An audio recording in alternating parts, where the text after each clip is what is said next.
¿Qué tal? ¿Cómo están? Bienvenidas, bienvenidos. Gracias por acompañarnos en esta nueva edición de Tribuna. Y hoy tenemos varios temas para hablar con ustedes. Nos estará acompañando el viceministro de Trabajo del Ministerio de Trabajo, Luis Orué, para hablar sobre varias cosas, pero nos interesa mucho hablar sobre este tema del dengue. ¿Cuánto le cuesta a un empleado, a un empleador, un enfermo de dengue? O sea, ¿por qué es tan importante evitar el dengue? ¿Cuánto cuesta un reposo? ¿Cuánto cuestan los medicamentos? ¿Cómo están los permisos en esta época de dengue? También nos estará acompañando Oscar Stark, él es gerente operacional del Programa de Reconversión Urbana y Modernización del Transporte Público Metropolitano. Qué nombre tan largo, o sea, qué compromiso, ¿verdad? Porque la idea es hablar sobre estas nuevas reconversiones y cómo está el nuevo centro asunceno que albergará las oficinas de gobierno. Y también estaremos hablando con el presidente del INCOP a propósito de trabajo, el nuevo presidente de INCOP. Estamos hablando del instituto que aglomera a más de 1.800.000 socios, 33 y pico % de la población económicamente activa. Así es que varios temas para hablar hoy, pero antes el saludo a mi compañera de tareas, Tina. ¿Cómo estás? Muy buenas noches, un gusto de estar nuevamente este jueves aquí. Y bueno, son varios temas interesantes y por sobre todo con el viceministro creo que va a ser clave para que haya también, que la ciudadanía vaya teniendo claridad en todo este tema de los permisos. Así mismo. Bueno, viceministro de Trabajo, Luis Orué, gracias por estar aquí. Buenas noches, César, Tina, toda la audiencia, gracias por la invitación.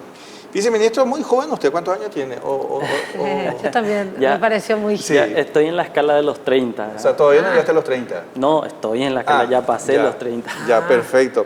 Bueno, aún así muy joven. Sí, y es bueno eso, ¿verdad? Sí, bueno, también es bueno Tengo que la 32 gente, años, no es 32 años, ya no es ningún secreto. Súper joven. Justamente hablábamos, ya antes de empezar este tema, nos está adelantando que justamente hablamos de Tina, que es una lideresa indígena en Bareté, allá en Chaco, pero también ustedes tienen mujeres indígenas trabajando en el ministerio, ¿no? Sí, nosotros tenemos una directora regional de trabajo que a la vez cumple la función de la directora de pueblos originarios, que es una dirección encargada justamente de trabajar con todos los pueblos originarios del Chaco. Está hace 4 años cumpliendo funciones, es un soporte muy importante para nosotros. El año pasado le dimos mucha trascendencia con actividades y gracias a la cooperación también que recibimos de parte del Departamento de Trabajo de los Estados Unidos.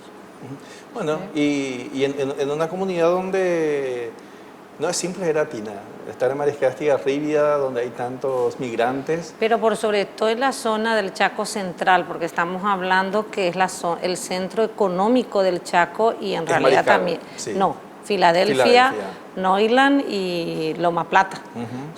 Aparte de Lolita y toda esa zona que son un poco la ramificación o la extensión más bien de los centros de las cooperativas menonitas. Bueno, y ella está allí. Son 3 cooperativas grandes, la de Neuland, Chortizer y Ferhin. O sea, estamos hablando, y toda esa zona tienen centros urbanos indígenas cuya mano de obra están al servicio de las empresas, de la cooperativa y de otros servicios que hay en la zona. El año pasado nosotros por primera vez con la ministra llevamos cursos de capacitación para esta gente en convenio también con los empresarios de la zona y estuvieron muy contentos con nosotros, ¿verdad? Yo creo que fuimos uno de los pocos ministerios que visitamos el Chaco de punta a punta.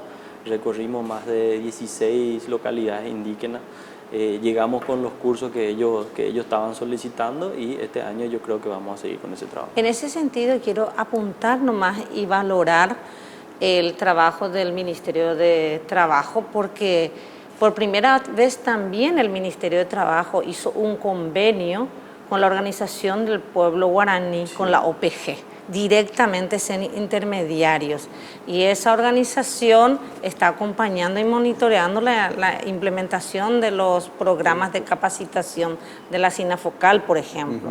Eso fue un avance muy importante y creo que es el único, ¿verdad? El único caso. El único caso, ¿verdad? La diferencia que tenemos con el SNPP y SINAFOCAL es que el SNPP tiene una infraestructura movible, o sea, podemos llevar los cursos a cualquier lugar del país en donde no tengamos un centro de capacitación como lo hace y como lo tiene el SNPP. y gracias a eso entonces nosotros enfocamos los programas y proyectos que vamos firmando, así como dice Tina, con ciertas ONG o con entidades que hacen el favor de hacer llegar el curso conforme a nosotros vamos estructurando. Bueno, sí, es que buen tema eso. Es que sí, un día hay que hablar con que tenemos que ellos, hablar porque de eso. realmente, porque la OPG es el único, es la Organización del Pueblo Guaraní Occidental, ¿verdad? Que hizo ese convenio. Generó también internamente algunos movimientos. Normalmente, como en todos lados. Bueno, pero entonces también vemos que hay un enfoque del trabajo que hicieron bastante hacia el Chaco, viceministro. Sí, lo que pasa es que nosotros habíamos recibido al momento de asumir este gobierno la instrucción del presidente de la República de no quedarnos en nuestro despacho, ¿verdad? De salir, de escucharle a la gente, de llegar a lugares donde nunca antes se llegó. Hace 2 días atrás estuve con el presidente de la República en Yabebirí. Particularmente conocí a Yabebirí porque soy amante de la pesca y anteriormente costaba, hace 1 año atrás te podía decir que cruzar Yabebirí era todo un sacrilegio, era una misión prácticamente imposible y si llovía te quedabas, ¿verdad? Quedabas aislado. Y hoy día me sorprendió muchísimo también como autoridad, ¿verdad? Y como ciudadano ver tantas mejoras y ver el camino totalmente asfaltado, ¿verdad? Que fue ¿De dónde va la ruta? Porque me anoté para un tour. Un hostal allí, justamente que vi que se inauguró así, sobre el río, ¿verdad? Entonces el turismo interno también que tanto se habla que tenemos que hacer. La ruta es asfaltada y eso va de Es Ayola. hermosa, tiene el asfalto que se inaugura este año, todavía no está terminado, pero ya falta muy poco, ¿sí? Es de San Ignacio a Yabebirí y hay un asfalto que se va a preparar que justamente anunció el presidente de la República de Ayolas, Corateí, Yabebirí, que también es... Esos son centros de pesca. Son centros totalmente turísticos, centros de pesca y tienen una naturaleza y una hermosura envidiable realmente. Bueno, la ministra de Turismo va a estar contenta al escucharle al viceministro promocionando también ¿verdad? esa zona. Claro, Realmente eso que bueno, es lo importante. ya después voy a ir mirando en el mapa para no sacarle más tiempo a nuestro invitado. El dengue, ¿qué estragos causa el dengue en los trabajadores? Y finalmente, hablábamos ayer con la directora de CENEPA de que es tan interesante insistir en esto, ¿verdad? Porque no solamente declarar estado de emergencia, porque declarar estado de emergencia implicaría quién va a venir al país, quién va a querer invertir en un país que está en un estado de emergencia, ¿verdad? Pero por el otro lado también, por supuesto, está el derecho de los trabajadores de que puedan reposar. ¿Cómo está el tema de los reposos? Bueno, es un tema que nos tocó ya hace 2 semanas atrás, vinieron gente a consultar, empezaron las consultas, entonces empezamos a mirar nosotros el lado, terminamos un poquito, ni siquiera estábamos terminando lo que era aguinaldo, ¿verdad? Entonces dejamos de lado un poco aguinaldo y nos enfocamos un poco en el reposo, porque llegaron los dos a la vez. Entonces empezamos a preparar flyers. El día de mañana estaremos nosotros como institución realizando una minga. Estuve en conversación recién con el ministro de la SEM y estamos coordinando para Asunción Ñemby y vamos a entregar con los volantes de prevención que preparó el Ministerio de Salud, también unos volantes que nosotros preparamos para darle a conocer a los trabajadores su derecho, ¿verdad? Cómo tiene que hacer, cuántos días tiene para comunicar a la patronal, ¿verdad? Porque es muy importante.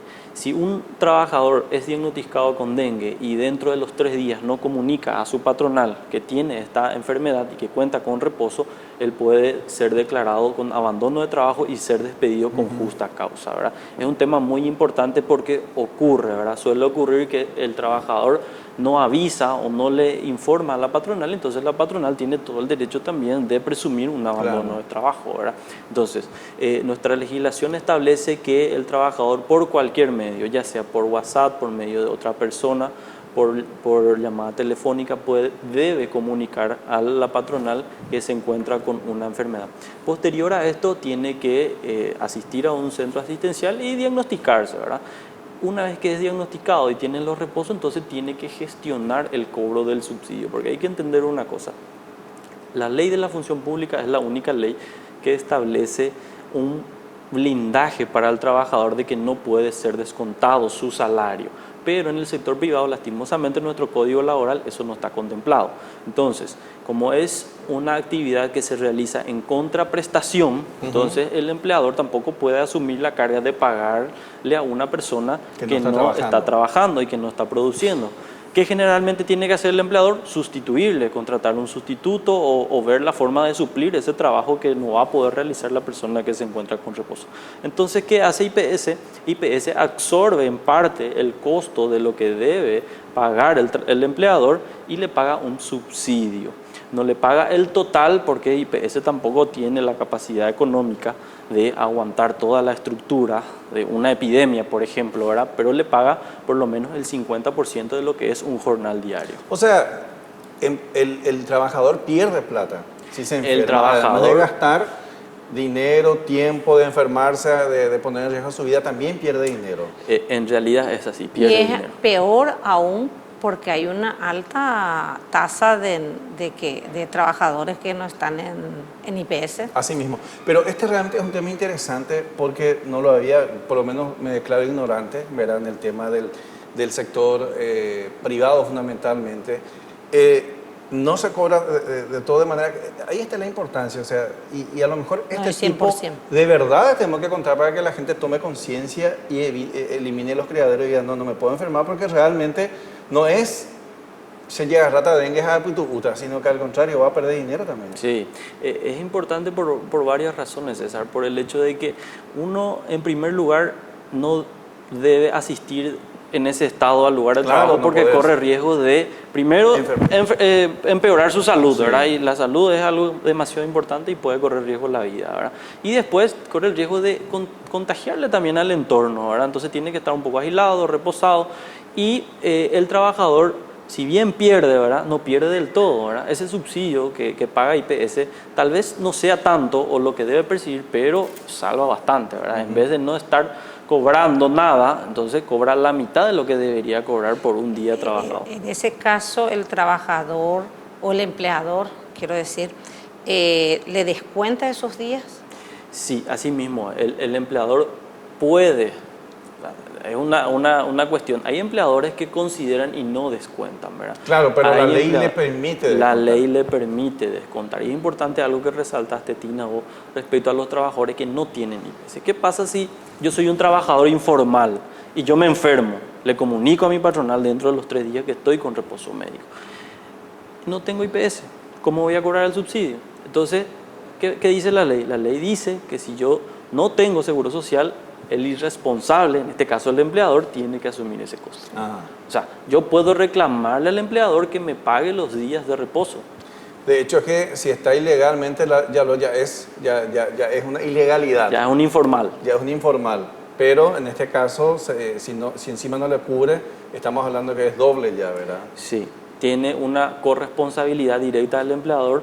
Primero, por evadir una responsabilidad social, que es la de tener a sus trabajadores dentro de un sistema de seguridad social, porque esa es una imposición establecida en la ley. Y segundo, que el trabajador se va a ver afectado porque no va a poder recibir el subsidio que IPS le va a prestar. Hoy, 16 de enero, ¿cuántos reposos recibí 14 denuncias, ¿verdad? 14 denuncias por este tipo de cuestiones, ¿verdad? Normalmente lo que ocurre es que la gente luego de recuperarse viene a hacer su denuncia, claro, ¿verdad? Porque tiene este plazo de 30 días que tiene que cobrar a fin de mes recién, y en fin de mes recién se va a ver afectado cuando recibe su salario, ahí va a ver, me descontó, y ahí va a venir a hacer la denuncia. Normalmente eso ocurre. ¿Hay días estipulados o eso ya depende del diagnóstico y el médico define cuántos días de reposo le da? No están establecidos días estipulados. IPS tiene establecido un tope máximo, ¿verdad? Un tope mínimo de días trabajados, es decir, tengo que tener 36 días trabajados para que IPS me pueda empezar a pagar el subsidio. Y otra cosa es que no es que solamente tengo que estar inscrito en IPS, sino que también la patronal tiene que estar al día con sus obligaciones. Es decir, está inscrito, pero tiene que estar aportando lo que corresponde. Y en el caso de que no esté al día, ¿qué pasa? La patronal debe absorber, porque también es una porque eso también es común, o sea, varias veces escuchamos colegas que se fueron a internarse y había sido la patronal, no había pagado, estaba dando un par de meses, por más que se le estaba cobrando al trabajador. Y eso es importante resaltar, César, que eso es un delito. Sí. Eso está establecido en una tipificación penal y tiene una sanción de hasta 5 años. Yo recuerdo que cuando recibí la primera denuncia de este tipo, cuando estaba asumiendo, lo primero que hice fue remitir los antecedentes para que se realice la denuncia. Me dicen los asesores que todavía eran los del gobierno anterior, me dicen, doctor, nosotros nunca hicimos eso. Bueno, desde ahora más vamos a hacer. Vamos a denunciarle penalmente a estos empleadores que descuentan y no pagan. Es un delito, ¿verdad? Tienen que estar presos. Públicamente yo di una declaración de una empresa de transporte que llevaba ya más de 10 años de evasión. Le descontaba a sus trabajadores y 10 años de falta de aporte. Imagínense cuando el trabajador cumpla los 65 años para jubilarse o los 30 años para jubilarse y llega y no puede jubilarse, claro, porque la patronal no había aportado. Entonces eso es algo que no tiene solución, ¿verdad? No tiene remedio. Datos interesantes para tener en cuenta realmente, porque imagínate, Tina, que vayas por ahí haciendo podés, ¿verdad? No, el subsidio, porque sencillamente no ese por un lado, por el tema del subsidio por reposo, pero más grave aún es que llegues a cierta edad o tantos años y te encuentres que no tenés jubilación. Sí. No te puedes jubilar. ¿Y existen cifras de la cantidad de reposos dados hasta ahora, reposos por dengue? Bueno, lo que existe, lo que publica IPS es, IPS publicó que tenía 35.900 reposos emitidos el año anterior y tenía 5.600 millones de guaraníes depositados en cuentas de BNF de gente que tramitó su reposo y no se fue a cobrar la plata. Casi $1 millón de gente que lo único que tenía que ir a hacer es presentar su cédula a una sucursal del Banco de Fomento y retirar la plata, y no lo hizo. Entonces eso es importante. Nosotros inclusive compartimos eso en nuestras redes. 5.600 millones de guaraníes. ¿Y qué pasa? Llega el año y si la persona no va a retirar, entonces IPS que vuelve a sus arcas la plata. Y pero ya pierde. El trabajador ya no puede cobrar. Ya no puede cobrar. Pero la cima pena hoy no voy a cobrar. El famoso nosotros hicimos una campaña por medio de nuestras redes también de instarle a la ciudadanía que retire esa plata, ¿verdad? Porque es mucha plata, 5.600 millones es muchísimo. Sí, realmente es mucho dinero que en este caso... Para quien haya estado de reposo necesita por lo menos para algo, ¿no? Siempre viene bien un poco de dinero. Sí, y finalmente es dinero que se le descontó a esa persona. Claro. Sí. Bueno, no creo que sean parlamentarios, ¿verdad? No creo. No. Bueno, interesante las cifras y este método que la gente tiene que tener en cuenta. Otra vez insistimos en esto, ¿verdad? Se te descuenta el dinero si trabajas en el sector privado y tuviste dengue, ya escuchaste que finalmente terminás pagando. Sí, si tenés IPS te paga el subsidio. Si no tenés IPS, la patronal tiene la obligación de no descontarte los días de reposo. Así mismo. Bueno, viceministro, realmente gracias por darnos esta, más que una entrevista, una didáctica, ¿verdad? En el tema de la ley del trabajador. No, para nosotros es importante y decirles que lo que más nos duele a nosotros muchas veces es que la gente desconozca su derecho, ¿verdad?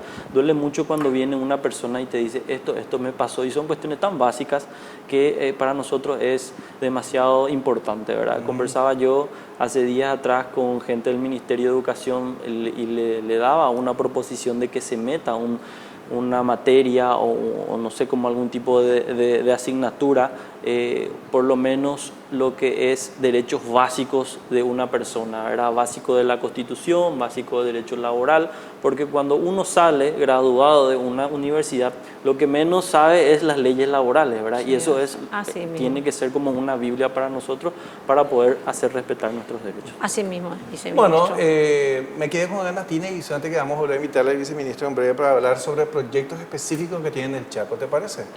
Muy bien, porque está también se armó un sindicato de trabajadoras domésticas indígenas. También eso es interesante. Sí. Bueno, dos temitas. Vamos a considerar.